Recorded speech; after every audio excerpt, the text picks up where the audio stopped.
আজকে আমি আপনাদের বন্য শুকরের গোসল করার ভিডিও দেখাবো। হয়তোবা আপনারা সব বন্য শুকরের গোসল করার ভিডিও দেখেননি, কারণ এটা জঙ্গল ছাড়া সম্ভব না। আমরা এমন একটা জঙ্গলে আছি, মোটামুটি 10 থেকে 20 কিলোমিটার বড় হবে জঙ্গলটা। এর ভিতরে একবার হারাই গেলে আর বের হয়ে আসা সম্ভব না।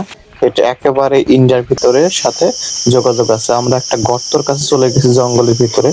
হঠাৎ দেখতেছি যে একটা বন্য শুকর আসছে, এসে ও পানি খাওয়া শুরু করছে এবং একটু অপেক্ষা করার পরে ও দেখলাম যে গোসল করা শুরু করছে কাদার ভিতরে।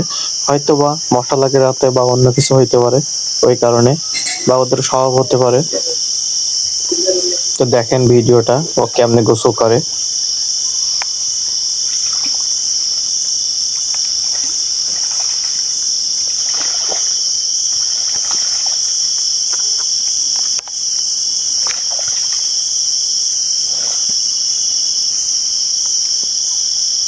রেয়ার একটা মোমেন্টের সাক্ষী হলাম, কারণ বন্য শুকর দেখতে চাইছিলাম, কিন্তু ওর যে গোসল করার ভিডিও আমি করে ফেলবো এটা ভাবিনি।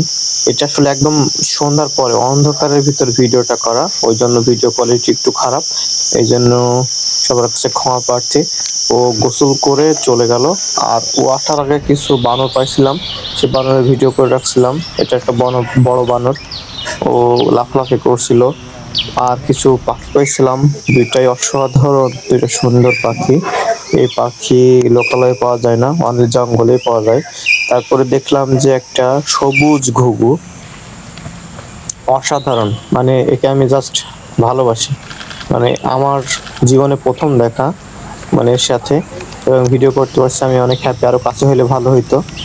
আর দেখছিলাম তার আগে দুইটা বানর পানি খাওয়ার পরে ওদের গায়ে কি হয়েছে ওইটা চেক করতেছিল। আর ছোট ছোট বানরগুলো এসে পানি খাচ্ছিল। ভিডিও দেখার জন্য সবাইকে ধন্যবাদ।